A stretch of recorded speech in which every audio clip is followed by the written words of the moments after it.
They say identity theft happens online these days, but mine got stolen the old-fashioned way with a marriage certificate, a smile, and promises whispered in broken English. When I tried to renew my passport last month, the Greek consulate told me something that made my blood freeze. Sir, according to our records, you don't exist anymore.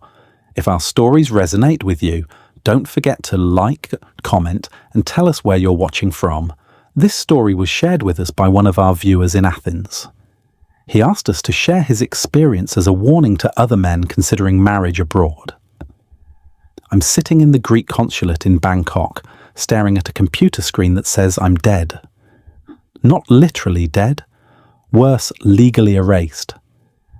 The Claire, a tired-looking woman with thick glasses, keeps typing my passport number over and over. Each time the same result, no record found. My hands are shaking as I slide my old passport across the marble counter. She examines it like it's a forgery. "Sir, this person doesn't exist in our system anymore," she says, her voice flat and bureaucratic. The air conditioning hums, but sweat drips down my back. 3 months ago, I was Dimitris Kostas, Greek citizen, retired construction foreman from Thessaloniki. Today, I'm nobody. I try to explain to her that there must be some mistake, that I've been a Greek citizen for 48 years, that my father built half the buildings in our neighbourhood, but she just keeps shaking her head. "I'm sorry, sir. Without proper documentation proving your identity, we cannot issue any travel documents. You'll need to contact the Greek Ministry of Interior directly." I walk out of that air-conditioned building into the Bangkok heat, feeling like I'm melting from the inside out. My phone buzzes with a text from Warana. "How go at consulate, darling? Hope everything okay?" The heart emoji at the end makes my stomach turn. Nothing is okay. Nothing has been okay since the day I married her. Like 6 months earlier, I was the happiest man in Palm Beach. Warana was 23, worked at a massage parlour, and had this laugh that made me forget I was old enough to be her father. She called me Papa D and stroked my greying beard while we sat on my balcony watching the sunset. "You so handsome for old man," she'd tease, her English cute and broken. "Greek god?" "Yes." I'd been divorced for 4 years, living off my pension and construction savings. Elena had taken half of everything in the divorce, but I still had enough to live comfortably. Thailand felt like paradise after cold, expensive Greece.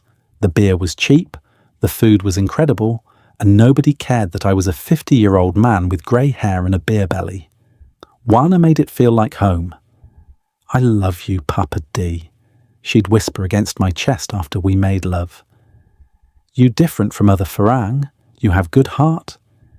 When she suggested we get married, I didn't hesitate. We'd been together for 3 months, and every day felt like a gift. She made me feel young again, desired again, alive again. "For visa," she said, batting those long eyelashes. "Then I can visit Greece with you, meet your family, see where my husband come from." I believed every word. I was so lonely before I met her, so tired of eating dinner alone and watching TV by myself every night. The idea of bringing her home to Thessaloniki, of showing her off to my cousins, of finally having someone to share my life with, it felt like a miracle. "We'll have beautiful wedding," I told her, kissing her forehead. "Whatever you want." The marriage registration office in Phuket was a cramped, humid room that smelled like old paper and bureaucracy. Wana brought her friend Pensri to translate, though Wana's English was decent enough.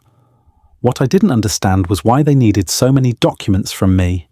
Birth certificate, divorce papers, bank statements, even my Greek tax records. "Thailand very careful," Pensri explained with a smile that didn't reach her eyes. "Government want make sure Farang not already married, not have money problems." I should have asked more questions. I should have demanded translations of everything. But I was so eager to make Wana happy, So grateful that this beautiful young woman wanted to marry me that I signed everything they put in front of me. Thai documents, English translations, forms I couldn't read. "What does this one say?" I asked about a particularly long document covered in Thai script. "Just standard marriage contract," Pensri said quickly. "Same for all foreign husband?" Vanna held my hand and kept saying, almost finished, "Darling." Her palm was sweaty, but I thought it was just wedding nerves. The official stamped our marriage certificate with a loud thunk that echoed in the small room. I felt proud, accomplished. I had no idea I just signed my identity away. "Now we married," Warina squealed, throwing her arms around my neck. "You my husband forever." That night we celebrated at a restaurant on the beach. Wana seemed different, more relaxed, like some invisible weight had been lifted from her shoulders. She ordered expensive wine and kept taking selfies of us together. "Send to my family," she explained. "They so happy I marry good man." 6 after our wedding, Warana came home from the district office with a folder full of papers. And that bright smile that used to melt my heart. "Surprise husband," she announced, spreading documents across our kitchen table.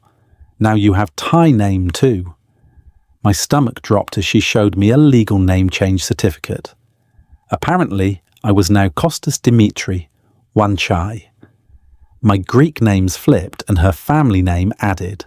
The document was official, stamped with government seals, completely legitimate. "What is this?" I asked, my voice shaking. I never agreed to change my name. "Is normal for Farang husband?" she insisted when I started asking questions. "Make everything easier for visa, for bank, for everything." "Now you real Thai family member?" I tried to stay calm, but my voice cracked when I asked why she didn't discuss this with me first. "I won't surprise you," she said, her English suddenly more broken than usual. "You not happy? I think you'd be happy have Thai name."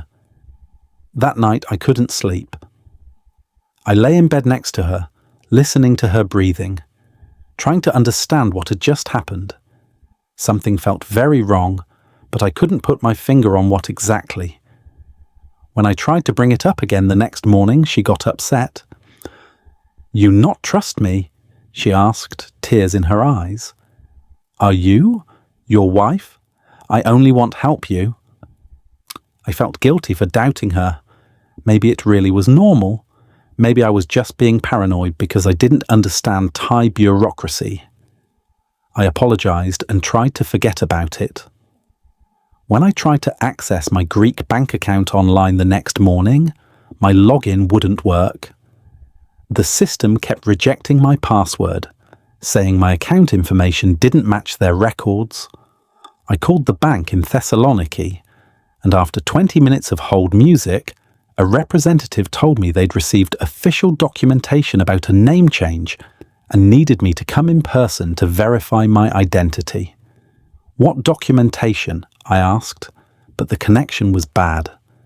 I could barely make out her words. Legal name change, marriage certificate, Greek consulate, Bangkok. My chest tightened. I hadn't contacted the Greek consulate about anything. Nobody in Thailand should have been sending documents to my bank in Greece. "Can you tell me who sent these documents?" I asked, but the line crackled with static. "Sir, you'll need to visit the branch in person. We cannot discuss account details over the phone without proper verification." Wana was in the shower singing some Thai pop song like nothing had happened. When I confronted her, she shrugged. Maybe Thai government sent automatic is normal process when Farang married Thai girl. But her eyes wouldn't meet mine, and she kept fidgeting with her wedding ring, a cheap silver band I'd bought at a market stall. "You worry too much, Papa D," she said, but her voice sounded forced. "Everything okay? You just need be patient." The next week, I decided to check all my accounts systematically. My Greek pension payments had stopped. My construction company retirement fund was frozen. Even my small savings account in Athens was marked under review pending identity verification. Every single financial thread that connected me to my old life had been severed. I spent 3 days on the phone with Greek banks, government offices, and pension administrators. Each conversation ended the same way. "You'll need to visit Greece in person to resolve this, Mr. We're not sure what to call you anymore. My name is Dimitri Kostas," I kept insisting. "I've been your customer for 20 years. Sir, our records show a legal name change to Kostas Dimitri Wanchai. Until you can provide proper documentation proving your identity, we cannot process any transactions." Wana watched me pace our apartment, making call after call. Sometimes I caught her smiling when she thought I wasn't looking. When I asked her directly if she knew anything about this, she put on her innocent face. "Hi, just your wife. Papa D. I don't know about Greece business. Maybe you need hire a lawyer." But that night I heard her on the phone speaking rapid Thai to someone. I couldn't understand most of it, but she kept saying what sounded like my name, both my old name and my new one. When I asked who she was talking to, she said it was her sister. "Family business," she said, but she wouldn't look at me. I couldn't take the uncertainty anymore. I hired a Thai lawyer, a stern woman named Sirak, who spoke perfect English and didn't smile much. Her office was small but professional, lined with law books and certificates. She reviewed all the documents I'd signed and went quiet for a long time. "Mr. Kostas," she finally said, looking up at me with something like pity in her eyes. "You've been legally adopted into a Thai family system. Your wife didn't just change your name, she transferred your legal identity to Thailand." The words hit me like a punch to the stomach. "What does that mean exactly?" I asked, though I was terrified of the answer. "It means Thailand now considers you a Thai resident first, Greek citizen second. And if certain other documents were failed, which I suspect they were, Greece might no longer recognize your citizenship at all." "That's impossible," I said. "You can't just steal someone's citizenship. You can if they sign the right documents," she said grimly. "And Mr. Kostas, you signed a lot of documents." I drove home in a daze, my hands shaking on the steering wheel. I kept thinking about all those papers I'd signed at the marriage office. All the forms I couldn't read, all the times Pensri had said just standard paperwork. I confronted Wana that evening, and this time I wasn't backing down. I laid out everything the lawyer had told me, watching her face change from confusion to defiance. "Why you talk to lawyer?" she snapped, her sweet persona dropping like a mask. "Are your wife you trust stranger more than wife? Because my wife would have told me before changing my legal identity," I shouted back, but I pressed harder, demanding to know who she'd been talking to on the phone, what other documents she'd filed, what her real plan was. Finally, she exploded. "You want truth? Fine, you stupid old Farang with money and passport. My family needs security. You think I marry you for love?" The words stung, but what she said next destroyed me completely. "Your friend Danny already pay us 50,000 baht. He want new identity too. You just practice run?" Danny was another Greek retiree I'd met at an expat bar. We'd bonded over our shared homesickness and our complicated relationships with much younger Thai women. I hadn't seen him in weeks. Danny. What does Danny have to do with this? Danny, smart man. He understand how things work. He need disappear from Greece problems. So he pay us for help. You just too stupid to understand business. My phone buzzed with a text from an unknown number. "Don't try to fix this, old man. You in too deep now." I couldn't sleep that night. Every sound made me jump. The air conditioner cycling on. A door closing somewhere in the building. Footsteps in the hallway. I kept thinking about Danny, about other Western men I'd met and then never saw again. The next morning, I went to the expat bar where I used to meet Danny and some other retirees. The bartender, a middle-aged Australian named Pete, recognised me immediately. "Bloody hell, Dimitri, we thought something happened to you. Danny said you'd gone back to Greece." Danny said, "What?" My blood ran cold. "When did you see Danny?" "About 3 weeks ago. He came in all excited, said he'd figured out how to start fresh, bought around for everyone, and said he was saying goodbye to his old life. When I told him I'd been here the whole time, his face went white. Mate, Danny disappeared 3 weeks ago. Left all his stuff in his apartment, bills unpaid. We thought maybe he did a runner, but he poured himself a shot of whiskey even though it was barely noon. There's been others too. Quiet guys kept to themselves, usually married to local girls. They just vanish." "What do you mean vanish?" "I mean one day they're here having a beer, complaining about their wives or their visa problems, and the next day it's like they never existed. Their apartments get cleaned out. Their girlfriends are suddenly with new guys and nobody talks about them anymore." That afternoon, my phone rang. Unknown Thai number. A man's voice spoke English with a thick accent. "Mr. Dimitri Wanchai, we need to meet." My blood went cold hearing my new Thai name spoken by a stranger. "Who is this?" I asked, but he ignored my question. "Tomorrow, 2 p.m, watch along temple. Come alone, bring original Greek passport." The line went dead. I stared at my phone, hands trembling. Wana was gone.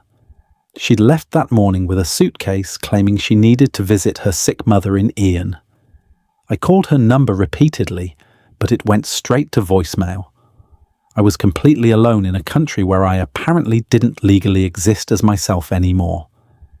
Every instinct screamed at me to run, to get to the airport to try to get home, but without proper identification, I was trapped. The airline wouldn't let me board with a passport that didn't match my legal name in Thailand. That evening, I walked down to the beach and sat on the sand, watching the sunset that had once seemed so beautiful. Now it felt like I was watching my old life disappear over the horizon. Wailong was crowded with tourists and locals burning incense and making offerings. I found the meeting spot near the main chedi, my Greek passport hidden in my jacket pocket.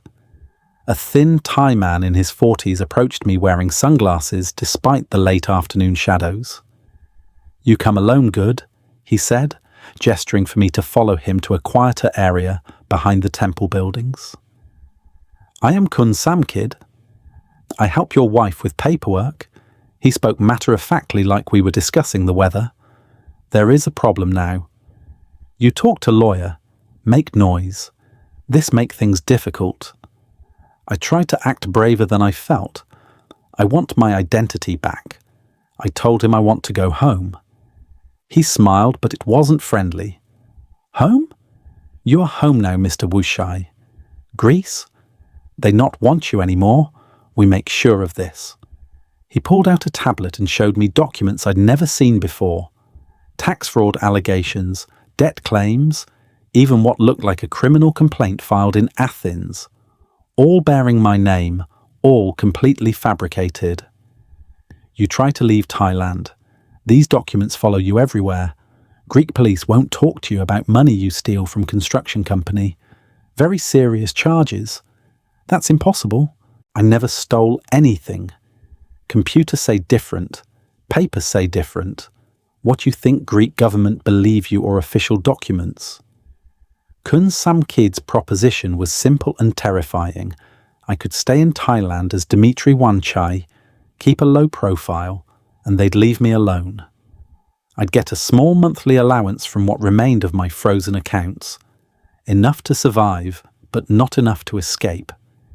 In exchange, my legal identity would continue to be used for their operation, helping other Western men disappear when they needed fresh starts or were running from problems back home. "Think of it as early retirement," he said with that cold smile. "No stress, no responsibilities, just quiet life in paradise. The alternative, he made clear, was much worse. If I kept fighting, kept trying to reclaim my identity, I'd find myself facing serious criminal charges in Greece. Charges that would be very difficult to defend while stuck in Thailand. Your choice, Mr. Wushai. Easy way or hard way? He stood up, straightening his shirt. You have 24 hours to decide. Tomorrow, same time, same place. Bring answer. As he walked away, I sat there among the incense smoke and tourist chatter, realizing I was facing a choice between two different kinds of imprisonment. I didn't sleep that night. I paced my apartment, making lists of options, trying to think of escape plans, calling every contact I had back in Greece. But each conversation ended the same way. Without proper documentation, without my legal identity, I was stuck. My cousin Nikos in Athens told me the authorities there had received credible reports about tax evasion and were treating me as a fugitive. They froze everything, Dimitri. Your pension, your bank accounts, even your apartment. There's a warrant out. Nikos, you know me. You know I would never steal money. I know, cousin, but the evidence they have, it looks very bad. Bank transfers, forged documents, signatures that look like yours. Maybe you should stay in Thailand until this gets sorted out. My own government believed I was a criminal. The next morning, I walked down to the beach one more time as Dimitris Kostas from Thessaloniki. I thought about my father, who'd built half the buildings in our neighbourhood with his own hands. I thought about my ex-wife, Eleanor, who would probably never even know what happened to me. I thought about the grandchildren I'd never have, the olive trees I'd never plant, the little Tivera I dreamed of opening someday. All of it was gone now, erased as cleanly as deleting a file from a computer. When 2 p.m. came, I walked back to watch along with my answer. I've been Dimitri Wanchai for 8 months now. I live in a studio apartment in a quiet part of Phuket, far from the tourist areas where I might run into other expats who knew the old me. My monthly allowance covers rent, food, and not much else. I've learned some Thai, enough to get by at the market and with my landlord. Sometimes I catch myself responding to my new name without thinking. Wana sends me occasional messages, photos of herself in Bangkok nightclubs, designer handbags, vacations in Singapore. She signs them. Your loving wife with a heart emoji, which feels like salt in the wound. I know now that she was never my wife in any real sense.